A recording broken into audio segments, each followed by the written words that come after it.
अब हो रहा है सर। हो रहा है, हाँ, अब ठीक। हो रहा है सर, अब हो रहा है। ओके बेटा, ठीक। हाँ। तो पाठ का नाम है काले मेघा। काले मेघा आप जानते हैं, मेघा होता है बादल, और बादल भी जो पानी से भरे हुए हैं, काले काले मेघा। काले मेघा पानी दे गुड़धानी दे, है? इस तरह के गीत गाया करते हैं लोग बाग, और पानी की मांग करते हैं इंद्र राजा से। तो इसको लिखा है धर्मवीर भारती जी ने। तो थोड़ा धर्मवीर भारती के बारे में पढ़ लें, इसके बाद हम पाठ को शुरू करेंगे। धर्मवीर भारती का जो जन्म है 1926 में इलाहाबाद में हुआ। इलाहाबाद जो शहर है, साहित्यकारों का शहर है, वहां पर इनका जन्म हुआ। इनकी रचना है कनुप्रिया है, 7 गीत वर्ष है, ठंडा लोहा है, ये तो कविता है, कविता संग्रह है इनका जो है। बंद गली का आखिरी मकान, ये इनका कहानी संग्रह है। सूरज का 7वां घोड़ा, गुनाहों का देवता, ये 2 इनके उपन्यास है, और दोनों ही उपन्यास बड़े फेमस रहे हैं, चर्चित रहे हैं। सूरज का 7वां घोड़ा, इस पर पिक्चर बनी है, आपने देखी होगी। ओम पुरी इसमें था, भूमिका निभाई है, और एक हीरोइन थी वो गुजरात की थी, क्या नाम से, नाम ध्यान नहीं आ रहा मेरे को, लेकिन अच्छी पिक्चर थी वो। उसमें मध्यम वर्गीय जो परिवार की से संबंधित कहानी है, उसकी महत्वाकांक्षाएं है, राजनीतिक महत्वाकांक्षाएं, इस तरह कहानी थी उसके अंदर। गुनाहों का देवता ये उपन्यास है। अंधायुग इनका गीति नाट्य है, जो नाटक है लेकिन वो गीत के रूप में होता है। पश्चंती, कहानी, अनकहानी, मानव मूल्य और साहित्य, ठेले पर हिमालय, ठेले पर हिमालय करके इनका एक निबंध संग्रह है। इनको इनाम भी मिले हैं, पुरस्कार भी मिले हैं, प्राइज के मिले हैं, साहित्यकारों को मिलते ही हैं, क्यों मिले हैं। पद्मश्री मिला आपको, व्यास सम्मान जो दिया जाता है वो मिला, और साहित्य के अन्य राष्ट्रीय पुरस्कार भी आपको मिलते रहे हैं। सन 1997 में आपका देहावसान हो गया। उससे पहले किताब निकाला करते थे, जो नाम था उसका धर्मयुग, अर्थात धर्मयुग मैगजीन थी, साप्ताहिक मैगजीन थी, वो निकाला करते थे। उसमें जब भारत और चाइना का युद्ध हुआ था 1962 में, तो वे युद्ध के मैदान में गए, और वहां की जो रिकॉर्डिंग जैसा टीवी पर लाइव दिखा दे ना, उसमें लाइव था नहीं, तो लाइव के रूप में उसको पूरा वर्णन, युद्ध का वर्णन ये छापते थे किताब में, इसलिए बहुत चर्चित रही वो किताब। अब मेरे साथ बंद हो गई वो किताब, क्योंकि वो 1985-86 तक तो पढ़ी है मैंने, 86 क्या 90 तक पढ़ी है, 90 के बाद का ध्यान नहीं है, वो आदमी की किताब बंद हो गई मेरे साथ। सन 1997 में इनका देहावसान हो गया। इस तरह की पंक्तियां आप लिखते हैं, लिख रखी है इसमें, अपनी सहज प्रवृत्तियों को मारो मत, लेकिन उनके भी दास न बनो। जो प्रवृत्तियां हमारे अंदर जो भी आते हैं, जो भी सहजताएं हैं, उनको खत्म मत करो, जीवन के सहज प्रवाह में उन्हें आने दो, दो फलीभूत होने दो, अर्थात आ रही तो आने दो, चलो उनके साथ अपना जीवन जियो। यदि वे निरंकुशता से हावी होने लगे, तो अगर वो ज्यादा भाव हमसे विवेक से आगे बढ़ती है, और तो उनको मारो मत, उनको हावी मत होने दो। भस्म कर देने की तेजस्विता और आत्मनियंत्रण में रखें, अर्थात उनको भस्म करने की, खत्म करने की तेजस्विता जो बात है, वो भी आप रखें। गुनाहों का देवता इनका उपन्यास था, बहुत चर्चित उपन्यास था ये भी। उपन्यास से लोकप्रिय धर्मवीर भारती का आजादी के बाद के साहित्यकारों में विशिष्ट स्थान है। अर्थात कहने का अर्थ यह है कि गुनाहों का देवता जब आया, तो इनको काफी चर्चा मिली, काफी प्रसिद्धि मिली, और ये देश में छा गए एक तरह से। उनकी कविताएं, कहानियां, उपन्यास, निबंध, गीति नाट्य, रिपोर्टाज लेखन, हिंदी साहित्य की उपलब्धियां, अर्थात जितनी भी कहानियां लिखी है, जितने भी उपन्यास लिखे हैं उन्होंने, तो जितनी भी कविताएं लिखी है, उन कविताओं के माध्यम से, अपनी साहित्यिक रचनाओं के माध्यम से पूरे साहित्य जगत में, कवियों के जगत में, साहित्यकारों के जगत में छा गए। भारती जी के लेखन की एक खासियत यह भी है कि हर उम्र और हर वर्ग का के पाठकों के बीच उनकी अलग अलग रचनाएं लोकप्रिय हैं। अर्थात जो रचनाएं इनकी, वो हर वर्ग की युवा जो है, हर वर्ग के जो लोग हैं, उन्होंने अपने हिसाब से पसंद किया उसको। वे मूल रूप से व्यक्ति स्वतंत्रता, अर्थात व्यक्तिगत स्वतंत्रता होना चाहिए मनुष्य को, और सबकी यही इच्छा होती है कि व्यक्तिगत स्वतंत्रता मिले अपने। स्वातंत्र, मानवीय संकट जो भी आते हैं खत्म होना चाहिए जल्दी, और एवं रोमानी चेतना के रचनाकार है, रोमांस के रहे। तमाम सामाजिकता एवं उत्तरदायित्वों के बावजूद उनकी रचनाओं में व्यक्ति की स्वतंत्रता ही सर्वोपरि है। अर्थात और कई चीजें लिखी है, कई बातें लिखी है, लेकिन उनमें जो सबसे बड़ी बात है कि मनुष्य की व्यक्तिगत जो पर्सनल जो स्वतंत्रता है, इंडिपेंडेंस है, वह होना चाहिए, हर जगह होना चाहिए, हर सामाजिक रूप से, आर्थिक रूप से, धार्मिक रूप से, और जैसे भी जहाँ व्यक्ति रह रहा है उसको पूर्ण स्वतंत्रता मिले, किसी प्रकार का कोई दास्तान इसके अंदर नहीं रहे। ये इन चीजों का ये प्रमुखता इन्होंने दी है। रोमानियत उनकी रचनाओं में संगीत में लय की तरह मौजूद है। रोमांस वगैरह जो भी है वो मौजूद है। उनका सर्वाधिक लोकप्रिय उपन्यास है गुनाहों का देवता था। सबसे ज्यादा जो प्रसिद्धि मिली है, फेमस मिली है, वो प्रसिद्ध हुए है जो इनका उपन्यास है गुनाहों का देवता, उससे इनको प्रसिद्धि मिली है। एक सरस और भावपूर्ण प्रेम कथा है, अर्थात सरल है, सहज है, आसानी से पढ़ने में आ जाता है, आसानी से समझ में आती है, और एक प्रेम कथा है, उसमें एक प्रेम भावपूर्ण प्रेम कहानी है।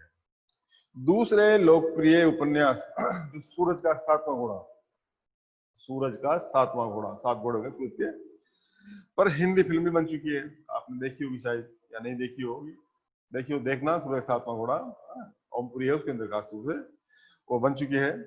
इस उपन्यास में प्रेम को केंद्र में रखकर मध्यम वर्ग की हताशा, जो मध्यम वर्ग है हमारे समाज में 3 वर्ग है, निम्न वर्ग, मध्यम वर्ग और अभिजात्य वर्ग, तो बीच का जो वर्ग है उसके लोग हैं, जो की जो बातें हैं, उनकी मध्यम वर्ग की जो हताशा प्रेम की, और आर्थिक संघर्ष लड़ना पड़ता है आजकल, बहुत आजकल हमेशा लड़ना पड़ता है मध्यम वर्गीय व्यक्ति को, है ना।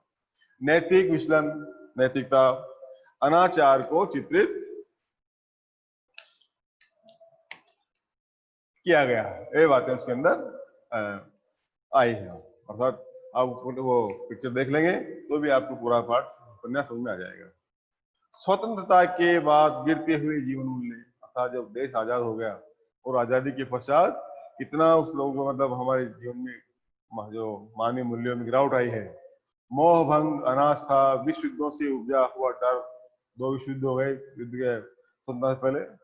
प्रथम युद्ध विश्व युद्ध 1920 में, 1919 में, 20 में हुआ, और ये दूसरा क्या नाम से 1939 और 42 के बीच में हुआ। तो इनसे जो डर है, अमानवीयता की अभिव्यक्ति अंधा युग में, अर्थात इनका अंधा युग जो चीज है उसमें ये जो गीति साहित्य है उसमें सारी बात बताई गई है। अंधा युग गीति साहित्य के श्रेष्ठ गीति नाटकों में एक है, अर्थात अंधा युग जो इनका नाटक है, वो गीति जो नाटक है इनके, उन सब में श्रेष्ठ कृति इसको माने जाती है। मानव मूल्य और साहित्य, पुस्तक समाज सापेक्षता को साहित्य के अनिवार्य मूल्य के रूप में विवेचित करते हैं, अर्थात उसमें मानव जो मूल्य है, आदर्श है, उनको साहित्य, पुस्तक, समाज जो भी है, ये सब चीजों को आदर्श के रूप में प्रस्तुत करते हैं। इन विधाओं के अलावा भारतीय जी ने निबंध भी लिखे हैं और रिपोर्टाज भी लिखे हैं। उनके गद्य लेखन में सहजता और आत्मीयता, अर्थात जो भी लिखते हैं सरलता है, सहजता है, आत्मीयता है? और आसानी से समझ में आता हो। बड़ी से बड़ी बात वो बातचीत को शैली में करते हैं, बड़ी से बड़ी बात वो बातचीत की शैली में करते हैं, अर्थात जो भी कहना हो उनको, वो क्या नाम से हम बातचीत करते हैं, उसी बातचीत की शैली में, वो स्टाइल में अपनी बात को लिखते हैं। और सीधे पाठ्य के मन की छू लेते हैं, जो सीधा पाठ्य के पढ़ने वाले हैं वो आसानी से उसको समझ लेते हैं। एक लंबे समय तक हिंदी की साप्ताहिक पत्रिका, आपको धर्मयुग, एक लंबे समय तक हिंदी की साप्ताहिक पत्रिका धर्मयुग फिलहाल बंद है, अर्थात उसको बंद कर दिया गया, उनके देहांत के बाद उसका बंद, 1997 में उनका देहांत हो गया था, और देहांत के पश्चात उसको बंद कर दिया गया। के संपादक रहते हुए हिंदी पत्रकारिता को सजा संवार कर गंभीर पत्रकारिता का एक मानक बनाया, अर्थात जो लोग पत्रकार लोग हैं, पत्रकारिता करते हैं, पत्रकारिता की क्या स्टाइल होना चाहिए, किस तरह का विचार होना चाहिए, किस तरह का चिंतन होना चाहिए, वो सारी बातें उस किताब के द्वारा देखी जा सकती है। वो आजकल बंद हो गई है। यहाँ आपका पाठ है काले मेघा पानी दे।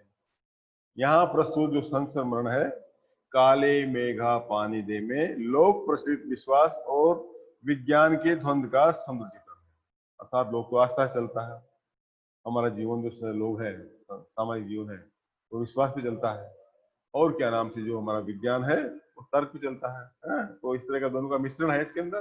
जो पाठ है काले मेघा पानी दे, उसमें एक तरफ विज्ञान की बात आ रही है, और एक तरफ क्या नाम से लोग है वो अपने आस्था की बात करते हैं। तो विज्ञान का अपना तर्क है और विश्वास का अपना सामर्थ्य है, अर्थात विश्व विज्ञान तो तर्क पे चलता है सारा, और क्या नाम, विश्वास सामर्थ्य पर चलता है कि ये काम होगा या नहीं होगा, है आदि आदि।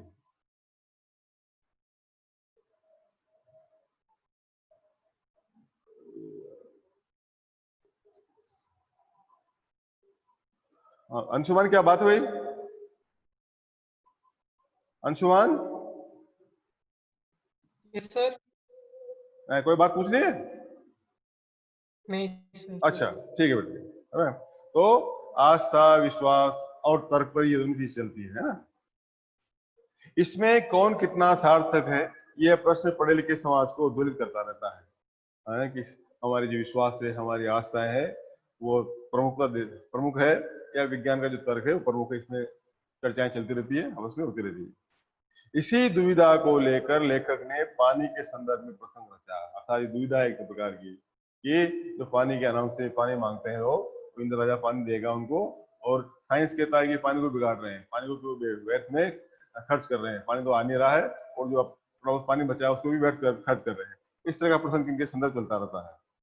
आषाढ़ का पहला पटवारा बीत जाने के बाद भी खेती और बहुकाज प्रयोग के लिए पानी न तो हो तो जीवन चुनौतियों का घर बन जाता है।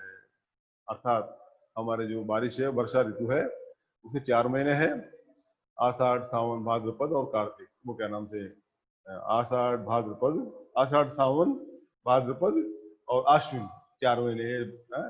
और जब शुरुआत आषाढ़ से होती है, और आषाढ़ में जब निकल जाता है, पानी नहीं आता है, तो लोगों में बड़ी बेचैनी होती है, बड़ी चिंता होती है कि क्या करेंगे क्या नहीं करेंगे, कैसे बारिश होगी, कैसे खेती होगी, आदि चिंताएं हो जाती है। और उन चुनौतियों का निराकरण विज्ञान न कर पाए तो उत्सव धर्मी भारतीय समाज चुप नहीं बैठता है। विज्ञान तो अपने हिसाब से करता है, विज्ञान तो जो भी करना होता है, विज्ञान तो केवल संभावना कर देता है कि हाँ आएगा पानी, नहीं आएगा। और जो उत्सव धर्मी लोग हैं, जो क्या नाम से उत्सव मनाते हैं और आशा रखते हैं, वो क्या नाम से अपना काम करते हैं, अपने जो विश्वास को इस तरह से वो करते हैं, ये बताया इसके अंदर रहता है। वह किसी जुगाड़ में लग जाता है, अर्थात क्या करें क्या नहीं करें, है? प्रपंच रचता है और हर कीमत पर जीवित रहने के लिए अशिक्षा और बेबसी के भीतर से उपाय और कार्य की खोज करता है। अनपढ़ है समाज या के लोग, कुछ लोग, सारे लोग नहीं, और जो क्या नाम से आस्था में, विश्वास में, भगवान में विश्वास रखते हैं और उनके लिए दूसरा काम करते हैं, वो चीजें वो करते हैं। लेखक ने अपने किशोर जीवन के इस संस्मरण में दिखलाया है कि अनावृष्टि दूर करने के लिए गांव के बच्चों की इंद्र सेना द्वार द्वार पानी मांगते चलती है, और लेखक का तर्कशील किशोर मन भीषण सूखे में उसे पाने के दिनों बर्बादी के रूप में देखता है। अर्थात जो लोग हैं, जो बच्चे हैं, जो कुछ पढ़े लिखे हैं या लेखक वर्ग के आयु वर्ग के बच्चे हैं, वो क्या नाम से घरों से निकलते हैं और घर घर जाते हैं और पानी मांगते हैं। इसको लेखक क्या नाम, थोड़ा पढ़ा लिखा है, थोड़ा आर्य समाजी है, थोड़ा आर्य समाज का उपमंत्री बना हुआ था, तो ये थे, तो इसको बात जमती नहीं, कहता है कि क्यों अपने पानी को वेट कर रहे हैं, क्या ऐसे पानी मांगने से पानी आता है, ये उसका विरोध करता है। तर्कशील किशोर मन विषय में पानी निर्मम बर्बादी के रूप में देता है, अर्थात कहता है कि ये पानी को बर्बाद कर रहे हैं, पानी को व्यर्थ में ही गंवा रहे हैं, पानी आ नहीं रहा, बारिश आ नहीं रही है, और बारिश आ नहीं रही है तो ये बारिश को, इस पानी को क्यों गंवा रहे हैं। इसे किशोर मन का वितर्क नहीं, वैज्ञानिक तर्क कहना चाहिए। अर्थात वितर्क नहीं, ऐसी कोई बात नहीं कर रहा हूँ, वैज्ञानिक जो तर्क है, वो तर्क के आधार पर इस बात को कह रहा है। और विज्ञान विषय की इतने दीर्घ काल तक पढ़ाई और विज्ञान उपलब्ध आविष्कारों से अपने जीवन को भौतिक सुविधाओं से, सुख सुविधाओं से भरते रहने के बावजूद इस देश के जनमानस में ऐसी वैज्ञानिक दृष्टि का न जन्म पाना अफसोस ही कहा जाएगा कि इतने लोग हैं, पढ़े लिखे हैं, और आज भी क्या नाम से अंधविश्वास में और पाखंडों में खोए हुए हैं, जबकि विज्ञान से काम नहीं करते हैं। पर जनता के सामूहिक चित्त में बेटे विश्वास हो क्या करेंगे, लोग हैं, लोगों का विश्वास है, आस्था है, परमात्मा में विश्वास है? तो इस तरह से विश्वास का तो अपना काम करेंगे, जिनसे संचालित होने वाले कुछ लौकिक कर्मकांड संस्कृति घटना के रूप में हम देख हमें लगते हैं, जो इस तरह के काम नहीं ये कर रहे हैं, पूजा पाठ, इस तरह का तमाशे होते हैं गाँव में और शहरों में, आजकल शहरों में होते हैं, हर जगह होते हैं, तो वो एक तरह से आस्था के रूप में वो देखते हैं। यदि वे विश्वास प्रत्यक्ष जानलेवा या नष्ट जाति, मजहब, लिंग के आधार पर किसी समुदाय के लिए अपमानित हो, तब तो उन्हें अंधविश्वास कहकर उनका शीघ्र निराकरण ही एकमात्र उपाय है। अगर कोई कर रहा है किसी जाति धर्म विशेष के पक्ष में, तो उनको मान ले कि भाई ठीक है, लेकिन ये काम का इस तरह के पानी का मांगना और पानी को बेकार करना, ये बात ठीक नहीं जमी लेखक को। पर यदि कुछ विश्वास विज्ञान सम्मत न होकर भी उक्त तरह से हानिकारक न हो तो उसके साथ भी उसी प्रकार का बर्ताव क्या उचित है? ऐसा करने में क्या हमारे सांस्कृतिक मन के खाली खाली हो जाने का खतरा नहीं है? अर्थात ऐसा करेंगे काम नहीं होगा तो हमारा जो विश्वास है, हमारी जो आस्था है, हमारे मन से निकल जाएगी, है ना। विश्वास की भी तो एक रचनात्मक भूमिका हो सकती है, अर्थात जो विश्वास है वो रखते हैं तो विश्वास पूरा होना चाहिए। आपातकाल में निराशा दूर करने या अधीरता को थामने अथवा विभक्त जन चेतना को जोड़ने में के अर्थ में अब सवाल रह जाता है कि बारिश के लिए किए जाने वाले उक्त भोले प्रयत्न किस कोटि के अंतर्गत आते हैं? विज्ञान में आएंगे या आस्था में आएंगे? अर्थात आस्था में आते हैं और काम नहीं होता तो बेकार है, और विज्ञान के हिसाब से कुछ का कोई मतलब है नहीं, कोई तर्क है नहीं है। बारिश के लिए किए जाने वाले बोले, हाँ, लेखक ने कोई निर्णय नहीं दिया, अर्थात आपने कोई बात नहीं कही, वो हमारे पर छोड़ दिया कि आप सोचिए हैं कि यहाँ पर विज्ञान सही है या लोगों की आस्था है वो सही है। पर एक बात स्पष्ट होती है कि जीजी की संतुष्टि और अपने प्रति उनका सद्भाव बचाए रखने के लिए वो उन तमाम रीति रिवाजों को ऊपरी तौर पर ही सही अपनाने को बचपन में बाध्य बना रहता है। एक जीजी है उनके घर में, जो हालांकि कोई रिश्तेदार नहीं है लेकिन जीजी बोलते हैं उसको, और जीजी माँ से भी बड़ी है और वो पूरा उनका ध्यान रखती है, शुरू से ध्यान रखती है और बड़ा अच्छा उनका लगाव है आपस में। तो वो कहती है, वो विश्वास करती है, वो जो ये मेंढक मंडली है, इसलिए इंद्र सेना है, इनके कार्यों में विश्वास करती है, कहती है कि ये जो कर रहे हैं ठीक कर रहे हैं, हम देंगे किसी को तो हमको मिलेगा, इंद्र राजा को हम पानी देंगे तो हमको पानी मिलेगा, है ना। इस तरह का विश्वास रखती है और उसकी बात को तोड़ना नहीं चाहता, लेकिन यहाँ पर कई चीजें वो विरोध करता हो, अपनाने को बचपन में। इससे क्या संकेत दिया जा सकता है? विज्ञान का सत्य बड़ा है या सहज प्रेम का रस, या दोनों? अर्थात कहता है, हमारे ऊपर छोड़ देता है ये इसमें क्या कहूँ, इसमें विज्ञान सही है या जो लोगों का प्रेम है, लोगों की आस्था है, लोगों का विश्वास है वो सही है, या आप सोचिए, आप कीजिए। लेकिन मेरे हिसाब से तो ये बात बैठती नहीं है कि इस तरह से पानी मांगेंगे और लोग घर घर जाकर के तो लोग पानी डालेंगे इनको और उससे पानी आ जाएगा, तो बैठता नहीं। तो ये पाठ इस तरह का कहानी इसके अंदर गिजी है, और शुरू करते हैं इसके अंदर, काले मेघा पानी दे। काले काले जो मेघा वो आसमान में रहते हैं, दिख नहीं रहे लेकिन आएंगे बादल लेके और वो हमको पानी बरसाएंगे। यहाँ पर पानी बरसाएंगे तो जीवन चलेगा, बरसात भी सारा जीवन है, हमारा किसान का जीवन है, और सब किसान है, सबका किसान बारिश पे ही निर्भर करता है। बारिश नहीं आएगी तो क्या करें, सूखा पड़ेगा, अनावृष्टि होगी तो क्या होगा। इसलिए वो पानी की आवश्यकता है, तो पानी मांग रहे हैं, पानी नहीं आ रहा है इसलिए बेचैन है, विचलित है। उन दो लोगों के दो नाम थे, एक तो था इंद्रसेना, दूसरा था मेंढक मंडली। क्योंकि पानी जो आता है हमारे यहाँ, पानी जो बरसाते हैं उसके देवता इंद्र देवता है, इसलिए इंद्र सेना, इंद्र की सेना बनकर के वो पानी मांगते हैं। या मेंढक मंडली जो नंग रंग कुछ नहीं है, खाली जीवन है जिनका, और इस तरह से लोगों से पानी मांगते हैं मेंढक मंडली के रूप में। बिल्कुल एक दूसरे के विपरीत। जो लोग उनके नग्न स्वरूप, शरीर, उनकी उछल कूद, उनके शोर शराबे और उनके कारण गली में होने वाले कीचड़ कादू से चिढ़ते थे, वे उन्हें कहते थे मेंढक मंडली। इस तरह मेंढक होते ना, बारिश में आते हैं, निकलते हैं और कहीं भी कादे में कूदते रहते हैं, उसी प्रकार से उन बच्चों को इन्होंने नाम दिया मेंढक मंडली। और जो इस तरह से हमारे यहाँ आ रहे हैं, घर घर जा रहे हैं, लोगों से पानी डलवा रहे हैं, जो पानी गिर रहा नीचे उसमें सन रहे हैं, लोटपोट हो रहे हैं, इस तरह काम कर रहे हैं, तो उनकी अगवानी गालियों से उठी। अर्थात जो घरों में आते थे तो कई लोग जो मानने वाले तो पानी डालते थे, कई लोग जो उनको नहीं मानते थे उनको गालियां निकालते थे। वे होते थे 10-12 बरस से 16-18 वर्ष के लड़के, अर्थात उस मंडली में ये लोगों की जो उम्र है 10-12 साल से लेकर के 18 साल के बीच की उम्र है। 18 साल ज्यादा नहीं होंगे, 12 साल से कम नहीं होते हैं, इस तरह से वो थी। वे होते थे 10-12 बरस से 18।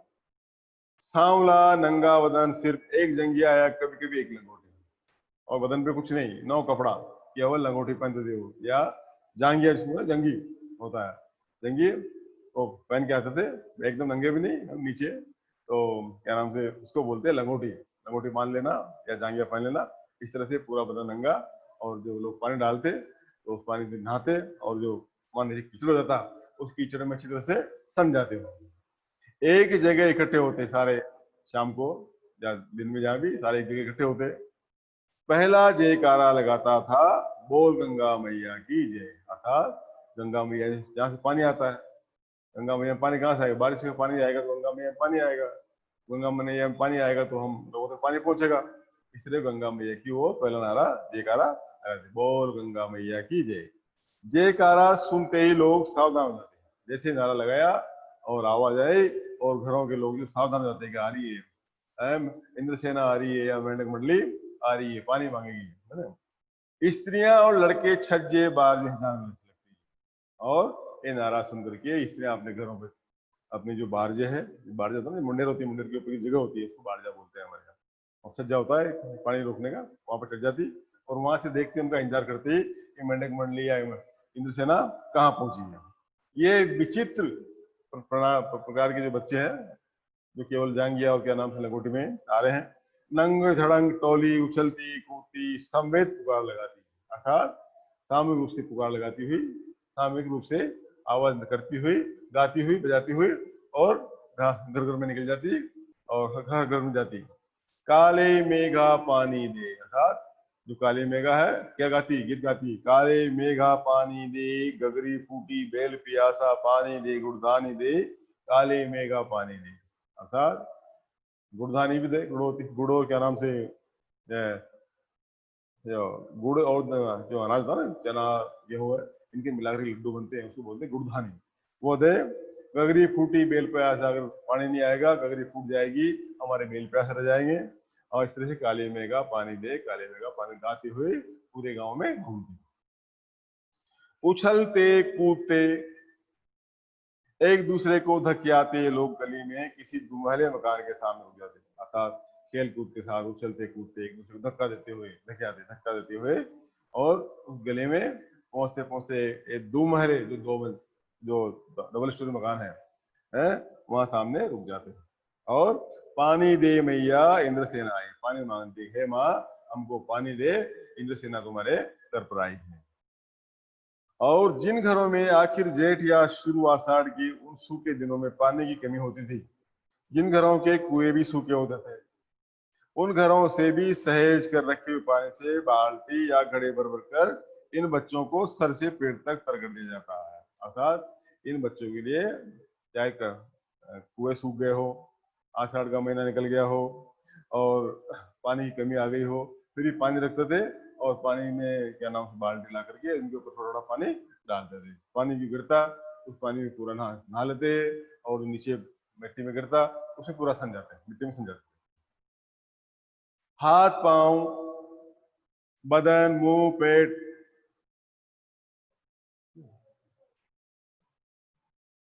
हाँ पूरा पूरा बदन का हो जाता, हाथ से लेके पांव बदन मुंह पेट सब पर गंदा कीचड़ मरकर फिर हाँक लगाते, नारा लगाते, अर्थात जो पानी गिरता नीचे मिट्टी में, उसको लपेट करके अपने शरीर पर, हाथों में, पैर में, पेट में, पूरे बदन से सन कर लेते, और फिर नारा लगाते, क्या लगाते, बोल गंगा मैया की जय, अर्थात गंगा मैया की जय, है ना। और फिर मंडली बांधकर उछलते कूदते अगले घर की ओर चल पड़ते, अर्थात उस घर से अगला घर जो आता है उस घर की ओर रवाना हो जाते। बादलों को टेरते, बादलों को आवाज लगाते, पुकारते, टेरना मतलब आवाज लगाना, पुकारना, पुकारते, क्या पुकारते, काले मेघा पानी दे, काले मेघा पानी दे, इस प्रकार से वो आवाज देते। वे सचमुच ऐसे दिन होते जब गली मोहल्ला गांव शहर हर जगह लोग गर्मी में भून भून कर त्राहिमाम बचाओ मुझे, त्राहिमाम बचाओ मुझे कर रहे होते। इतनी गर्मी पड़ती थी, जब पानी नहीं आता है, पानी नहीं आता है, गर्मी पड़ती है, बादल थोड़े होते हैं, उमस बढ़ जाती है, मौसम बड़ा बेचैन हो जाता है, तो ऐसे मौसम में वो घूमते फिरते जेठ के 10 तपा बीत कर, जेठ का जो महीना है और 10 तपा होता है, जो 10 दिन होते हैं आखिरी के, वो तपते हैं। जेठ के 10 तपा, 10 मतलब 10 दिन जो बहुत तपने वाले हैं, बीत कर आषाढ़ का पहला पखवाड़ा बीत चुका होता है, अर्थात जेठ निकल गया, जेठ होता जून के अंदर आता है, और जून के साथ ही जेठ चलता है, उसके 10 दिन जो 10 दिन है तपने वाले वो निकल गए। और निकलने के पश्चात आषाढ़ का महीना आ गया। आषाढ़ भी बहुत निकल गया है, लेकिन पानी नहीं आ रहा होता है, पर क्षितिज पर कहीं बादल की रेख नहीं दिखती और आसमान में बादल जो वर्षा है वो आषाढ़ के महीने में शुरू हो जाती है। आषाढ़ के महीने में शुरू होती है, लेकिन आसमान में बादल नहीं कहीं भी, निकल गया तब फिर ये निकलते हैं। कुएं सूखने लगते हैं, कुएं सूख जाते हैं, पानी जो होता है साल भर चलता है, लेकिन ये जब वापस बरसात का टाइम होता है तो जो पानी है कुओं का वो भी सूख जाता है। नलों में एक तो बहुत कम पानी आता, गांव की बात छोड़ो, गांव में पानी कुओं में आ जाता है, लेकिन शहरों में नलों से आता है, तो नलों का पानी भी सूखने लग जाता है। और आता भी तो आधी रात को मानो खोलता हुआ पानी है, बहुत रात को देते पानी, कौन से जो जलदाय विभाग वाले है, पानी शहर वालों को देते, तो वो भी आता, और आता बहुत गर्म खोलता हुआ बहुत तेज पानी आता। हाँ। शहरों की तुलना में गांव में और हालत खराब होती है, अर्थात शहरों में भी काम चल जाता थोड़ा बहुत, लेकिन गांव की हालत बहुत खराब होती है, गांव में पानी की बहुत कमी होती है। जहां जुताई होनी चाहिए, जोतना, खेत बोना, बुआई करना, जुताई करना है ना, जोतना, खेत को जोतना, हकाई करना है ना, वहां खेतों की मिट्टी सूख कर पत्थर हो जाती है। वहां भी जमीन जो है पानी के अभाव में मिट्टी सूख करके इसे पत्थर चट्टान से जाती है, और उस पर वो क्या नाम से पपड़ी जम जाती है, फिर उस पर पपड़ी पड़कर जमीन फट रही, पपड़ी सी हो जाती है ऊपर, और पपड़ी फिर फटती है ऊपर आसमान आपस में फटती है पपड़ी। लू ऐसी की चलते चलते आदमी आधे रास्ते में लू खा कर गिर पड़े, और ऐसे में हवा चलती, हवा लू चलती, मतलब लू होती है हवा का झोंका, बहुत खराब होता है। लू लग गई तो आदमी अगर उसको उतारी नहीं या बचा नहीं तो मर जाता आदमी, तो बहुत खतरनाक लू चलती है, तो गिर पड़ते लोग। ढोर ढंगर जानवर पशु पक्षी प्यास के मारे मरने लगते, और इस प्रकार से वो प्यास के कारण मरते बेचारे। लेकिन बारिश का कहीं नाम नहीं निशान नहीं था। इतना होने के बावजूद भी आसमान में बादल ये दिखाई दे नहीं रहे थे, बारिश आ नहीं रही थी, सूखा पड़ रहा था, अकाल पड़ जाता था। ऐसे में पूजा पाठ कथा विधान सब करके लोग जब बाहर जाते हैं, और भी काम करते हैं, उससे पहले इंद्र मंडली और जो क्या नाम इंद्र सेना या जो मेंढक मंडली निकलती, उससे पहले भी लोग बहुत सारे काम करते हैं, भजन करना, पूजा पाठ करना, गाँव में जाकर के कहीं बाहर जाकर खाना बनाना है, गाँव के मुखिया को धक्के देके बाहर निकालना, इसलिए काम हुआ करते गाँव में। शहर में तो पता नहीं है होते नहीं होते, लेकिन गाँव में एक दिन सारा गाँव इकट्ठा होगा और गाँव के खेतों में जाके अपने कुएं पे जाके खाना बनाते हैं, ये करते। जो गाँव का मुखिया होता है उसके हाथ बांध देते, हाथ बांध धक्के देके बाहर निकालते उसको है, और भजन करते, रात को कीर्तन करते, गाँव में मंदिर में बैठ करके, इसलिए काम करते हैं। फिर ये सारे काम करने के पश्चात भी जब पानी नहीं आता, बारिश नहीं आती, तो फिर क्या नाम से ये इंद्र मंडली निकलती है वहां से, इंद्र की जो सेना निकलती, मेंढक मंडली, और इस तरह जाकर के पानी मांगती। पानी किस लिए? इंद्र के लिए, देवताओं के लिए। तब अंतिम उपाय के रूप में निकलती है इंद्र मंडली, जब आखिरी जो होता सबका सबका काम हो गया, बड़े बुजुर्गों का, घर परिवार वालों का, महिलाओं का, सबने अपना अपना पूजा पाठ कर लिया है, फिर ये मैं क्या नाम से इंद्र सेना निकलती। वर्षा के बादलों के स्वामी है इंद्र, अर्थात जो हमको पानी देते हैं, हमको बारिश देते हैं, पानी के जो देवता है वो है इंद्रदेव। इंद्र को जानते हैं, इंद्र राजा थे हमारे, तो ये पढ़ा होगा हमारे सनातन धर्म में, हमारे जो ग्रंथ है उसमें ऐसा लिखा हुआ है कि पानी के देवता, बादलों के देवता इंद्र है। और इंद्र की सेना टोली बांधकर कीचड़ में लत पर निकलती है। जो इंद्र की सेना है वो क्या नाम से अपना टोली बांध के, जांघिया लपेट करके, पाय पहन करके और लंगोट लगा करके, और वो निकलती है बाहर पुकारते हुए मेघों को, बादलों को पुकारते, काले मेघा पानी दो, काले मेघा पानी दे, पानी मांगते हुए प्यासे गलों और सूखे खेतों के लिए। जो प्यासे गले हैं, कहाँ पानी नहीं मिल रहा है और खेत सूखे पड़े हैं, फसलें बोई नहीं जा रही है, पानी बगैर फसलें कैसे बोई जाएगी, कैसे खेतों में उगाई जाएगी, तो उनके लिए पानी मांगते। पानी की आशा पर जैसे सारा जीवन आकर टिक गया है, आपको कुछ नहीं बचा है जीवन में, पानी आए तो काम चले, पानी बरसे तो संसार का, समाज का अगला काम बढ़े, खेती बाड़ी हो जो भी हो वो है, तो सारा जीवन इस पर टिक गया है। बस एक बात मेरे समझ में नहीं आती थी, अब लेखक कहते हैं कि वैज्ञानिक विचारधारा है इनकी, और इस तरह से आर्य समाजीय विश्वास में विश्वास नहीं करते हैं, अंधविश्वासों में। तो कहते हैं कि जब चारों ओर पानी की इतनी कमी है, जब पूरे देश में पानी नहीं आ रहा या पूरे इलाके में पानी नहीं आ रहा, तो लोग घर में इतनी कठिनाई से इकट्ठा करके रखा हुआ पानी बाल्टी भर भर के इन पर क्यों फेंकते हैं? जब लोगों ने पानी इकट्ठा कर रखा, घर में रखा है, तो ऐसे में ऐसी कौन सी आस्था है, ऐसा कौन सा विश्वास है, ऐसी कौन सी परंपरा है, ऐसी कौन सा जो इनके विचार है, तो ये अपने घर में रखे हुए जो पानी है उस पानी को इस तरह से फेंकते हैं, इस तरह से उछालते हैं इन लोगों पर। कैसी निर्मम बर्बादी है, अर्थात एक प्रकार की बर्बादी इसको हम कह सकते हैं, है? पानी की, है? पानी को बर्बाद कर रहे हैं।